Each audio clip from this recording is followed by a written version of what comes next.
passage de garde avec une défense. Parce que, imaginons que je suis ici, on va mettre en place un petit passage de garde simple. Je viens diminuer la pression, vous avez dû le faire avec Pierre, ça y est bien. Diminuer la pression ici sur le genou, casser le crochet, c'est pour enlever le crochet. Les crochets qu'on avait vu ce matin, vous avez vu en X-Garde. Je viens diminuer la pression, mon genou regarde à l'intérieur, talon-fesse, je regarde à l'extérieur. Ok, je viens faire mon passage de garde, type slide que vous connaissez tous, je pense. Je vais vous montrer le plus classique des passages, où je viens ici et je viens passer de garde. Vraiment un passage classique. Là, on va en fait s'ouvrir des opportunités du fait que lui a anticipé. Il vient travailler en demi-garde, boum. Il met son crochet, son de rouge, son bras. Donc là, c'est lui, vous êtes tous d'accord avec moi pour dire que c'est lui qui a le monopole du combat. Parce que si je reste dans cette position, il est bien rentré, bien gainé, il va venir voilà, pousser, remonter, prendre le dos, voilà, ou renverser, et je vais perdre 2 points. Donc à partir du moment où il a ce underhook, ce crochet avec son bras en dessous, l'aisselle, ben moi je suis en retard en fait, je ne suis pas bien.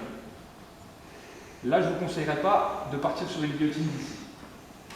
Pourquoi? Parce que si vous prenez la tête là, lui s'il est un petit peu, ouais, il a peu d'expérience, il ne vous laissera pas fermer la main. En plus j'ai le genou qui est désaxé là, je ne suis pas du tout en face, il ne vous laissera pas fermer la main ici. Et le risque que je vais avoir, c'est qu'il suive, je dis, j'ai pas bien la guillotine, il m'empêche de faire le bon levier et il remonte et je pars de points.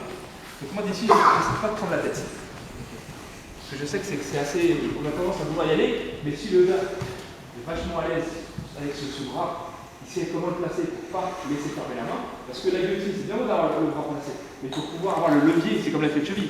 Si j'ai pas le levier, ce matin j'avais le col du kimono. Là il n'y a pas de kimono, il faut mon levier, sinon je ne peux pas faire la force pour l'étrangler. Donc là, d'ici, voilà, il y a des gars qui me font ça, qui me ça, ils ne laissent jamais, ils montent, ils descendent, ils ne laissent jamais venir chercher. Et en plus, voilà, je risque de me faire renverser. Donc d'ici, la solution, ça va être d'inverser. Tout ça, ça se passe rapidement, parce que si je ne bouge pas d'ici, lui va me renverser. Donc là, ma solution, ça va être d'inverser la hanche. Je vais de l'autre côté. Pour ça, je vais venir complètement mettre le poing en avant, libérer le poids de mes hanches, hop, et shooter. Ici. Je shoot. Première chose que je fais quand j'arrive là, moi, kimono ou grappling, je viens contrôler en dessous. Pourquoi? Parce que les gars sont très forts sur ce crochet-là. Ils viennent arc de cercle, mettre un crochet là, soulever, mettre les deux mains en dessous, voilà, on monte. 2 points, plus 3, 5 points. Donc là, il faut absolument commencer par cette chose primordiale de venir mettre la main en dessous, soit caler ici, vas-y, fais la force, vas-y, c'est beaucoup plus dur pour lui parce que je mets un poids, soit venir fermer là, vas-y, soulève, c'est compliqué. Donc de là, voilà, je viens défendre cette position directement. Ok. Alors une fois que j'ai défendu cette position, là j'ai le temps. Alors, je peux prendre un contrôle ici, au niveau du pec, et c'est le pec pour bien fermer. Et je ferme l'épaule sur le menton. Là, c'est pas bien pour lui. Il bouge. Voilà, là j'ai stabilisé ma position. Une fois que j'ai bien stabilisé, là je peux commencer à faire ça. J'ai plusieurs opportunités. On va commencer par venir attraper la tête à l'intérieur. Okay. Attraper la tête complètement à l'opposé. Là, je vais complètement me balancer de l'autre côté. J'ai une bonne saisie. Je vais venir me balancer de l'autre côté en fermant la main. Pression sur ma tête. Et je repasse la jambe de l'autre côté. Et là, je peux faire ma gueule. Ça va? Voilà. Ça va.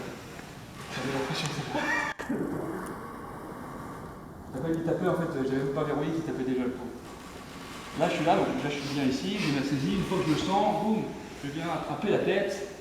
Et là, en même temps que je viens mettre le genou de l'autre côté, je viens fermer et je mets la tête au sol. Ici. Et là, pour bien faire la pression, je passe de l'autre côté. D'accord? De l'autre côté, et comme tout à l'heure, je fais les deux. Celle-là, elle est un peu plus compliquée, mais elle est super efficace. Donc vous faites la totalité pour bien comprendre, je suis là, ça vous fait travailler aussi. Un petit passage de garde, je suis ici, je diminue la pression, genou intérieur, ça c'est hyper. Parce que les crochets, il faut bien comprendre que je suis là, je suis pris comme ça en combat. Si je reste là, le gars va rentrer en X-garde, c'est sûr. Hop, boum, galère, là je suis en retard, complet.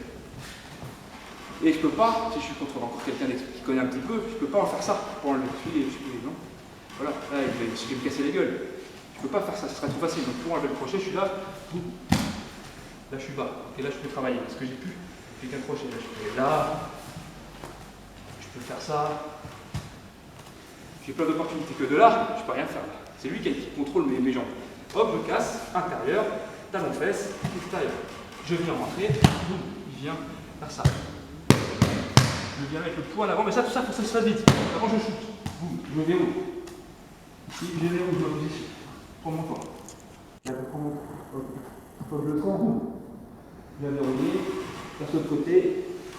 Boum. Faut que je joue. Ça ouais. C'est bon, c'est compris?